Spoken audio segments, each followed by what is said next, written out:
The Mandalorian is a serialized space western, focusing on the exploits of the bounty hunter Din Djarin and his companion Grogu, as they take down the villain of the week and are chased by the Empire. Generally speaking, the show concludes each weekly episode with the plot of the story being successfully resolved. That might involve them taking down a mercenary or saving a village. But one plot device that the creators have been criticised for using over and over again in order to resolve the unresolvable is the Deus Ex Machina.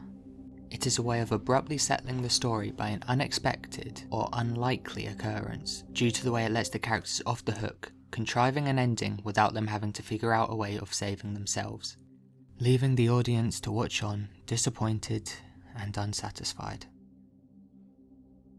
But while there are negative connotations that surround the term of Deus Ex Machina, author J.R.R. Tolkien coined the term Eucastrophe as a sudden joyous turn of fortune, stating that it is necessary to the joy of deliverance. It denies universal final defeat and insofar is Evangelium, giving a fleeting glimpse of joy beyond the walls of the world, poignant as grief. Where the distinction lies is with how the Eucastrophe is built on thematic elements that are part of the story of the world, bringing a sense of hope and emotional satisfaction, instead of it just being an abrupt moment disconnected from the rest of the plot. Let's take a closer look at the strengths and weaknesses as how The Mandalorian utilises this specific plot device. Season 1 Episode 2 The Child. After a prolonged battle, where it looks like the Mudhorn is about to kill the Mandalorian, the child, who we later come to know as Grogu, uses the Force to levitate the beast, allowing the surprised Mandalorian to finish the job. This moment isn't unlikely, not to the audience, but to Mando the moment is unexpected, and that is what feeds into its effectiveness.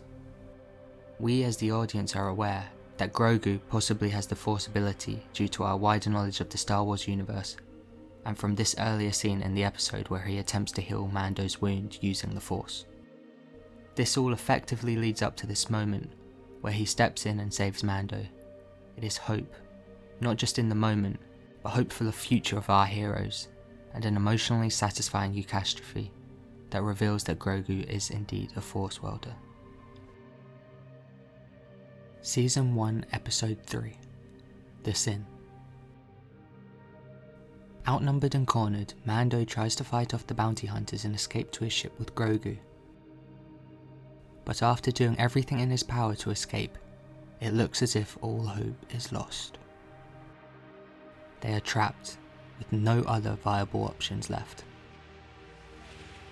That is until the other Mandalorians arrive from the Enclave to help him. This moment is more unlikely than the previous due to the fact that the Mandalorians have been set up as opposing Mando's beliefs and instead wanting to stay underground and hidden. Our strength was once in our numbers. Now we live in the shadows and only come above ground one at a time.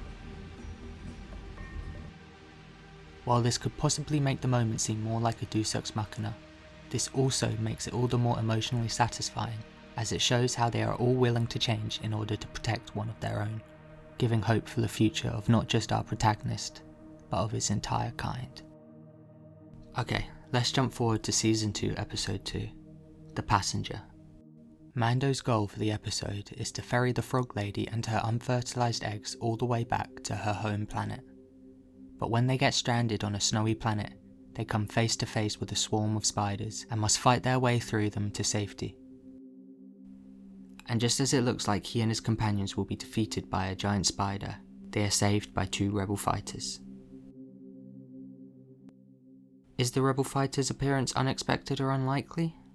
Let's see. It was set up correctly. They have been following the Mandalorian. That isn't unexpected.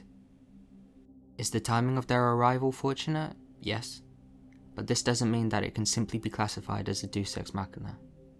But it also isn't quite as effective as the Eucastrophe. Personally, having 2 rebel fighters who I have no emotional attachment to isn't a satisfying or hopeful conclusion. It isn't on the same level as having Han Solo swoop in at the last minute, overcoming his inner selfishness to finally save Luke. It's emotionally dry, used more as a way to write the hero out of a corner where he doesn't have to save himself, And that is where the use of this technique has its faults and justified naysayers. Utilising Eucastrophes as a narrative device is a legitimate and effective filmmaking technique.